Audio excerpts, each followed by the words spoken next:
Creolicious.com presents Haiti History 101. In the year 1824, when Haiti was 20 years old as a nation, its then president Jean-Pierre Boyer sent out a special invitation to African Americans in the United States who were under slavery and living in segregation in that country. The Haitian president's message to the African Americans? Come live in Haiti. Boyer was definitely not the first person to have this move to Haiti idea. The historian Leon Pamphile writes in the days following independence from France, Haiti's leader, Jean-Jacques Dessalines, had appealed to black Americans and anyone under the whip of slavery to come to Haiti. Several historical sources note that Dessalines went as far as paying slave ship captains to bring Africans intended for slavery in the United States to Haiti as freed men.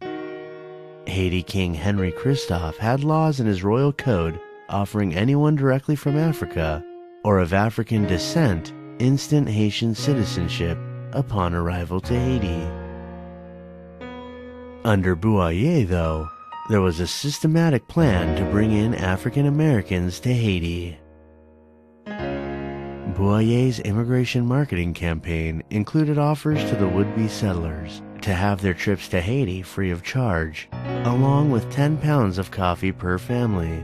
And upon their arrival in Haiti, they were given 3 acres of land from the Haitian government to settle on, as well as monetary rewards.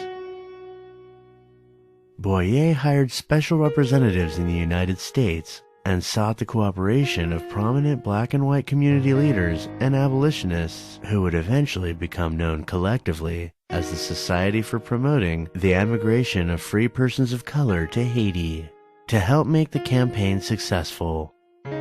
Boyer had a series of pamphlets published and distributed in the United States, explaining what the immigrants should expect in Haiti, and to answer pertinent questions that they might have about moving to the island. Boyer sent his own envoy, the judge and statesman Jonatas Granville, to the United States to meet with white abolitionist leaders and black American leaders to propagate the Come to Haiti movement. Granville traveled to several U.S. cities with high African American populations to meet with leaders and to give the potential immigrants first-hand knowledge about his country. At the time, there was also a Back to Africa movement to the country of Liberia. Boyer wanted to persuade African Americans to come to Haiti as opposed to Liberia.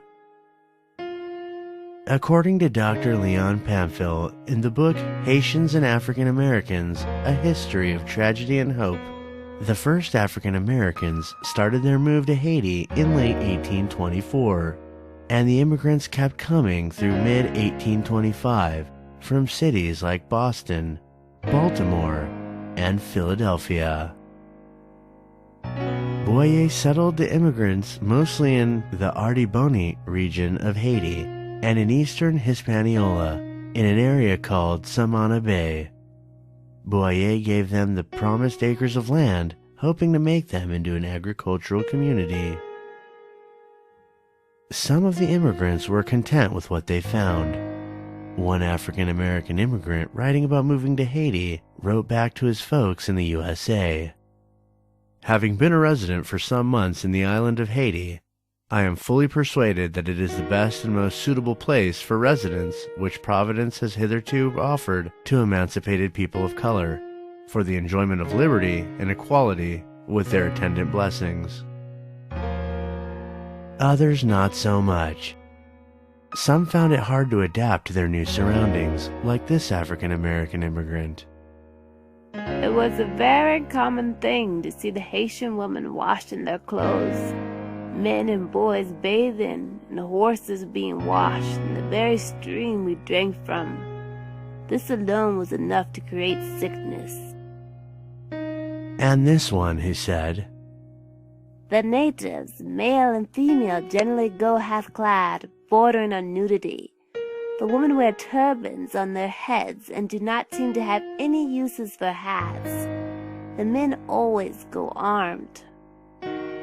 Out of the estimated 13,000 African Americans who came to Haiti in that period, less than half actually stayed in Haiti. The majority of them, noted the historian Leon Pamphil, returned to the United States. They were middle-class tradesmen, and Boyer's plan to mold them into farmers and laborers in a new land and in a new culture hit a stumbling block. Benjamin Hunt, one of the African Americans who successfully settled in Haiti, would later say of Haiti's Black Americans' immigration movement, "I call to mind but 13 Americans of African blood, who have been what might be called successful in that country, and several were of this number were moderately so, and all of them were men of color or mulattoes." Unsatisfied with the results of the Black Americans to Haiti movement, Boyer would stop the full-scale immigration program in late 1825. Future leaders of Haiti like Faustin Saluc and Nicolas Fabre Giffard would also spearhead similar movements in Haiti in later years. Historians note that those leaders learned from Boyer's mistakes and were able to make the African Americans to Haiti movement more successful in their time. Tune in next time for another edition of Creolicious.com presents Haiti History 101.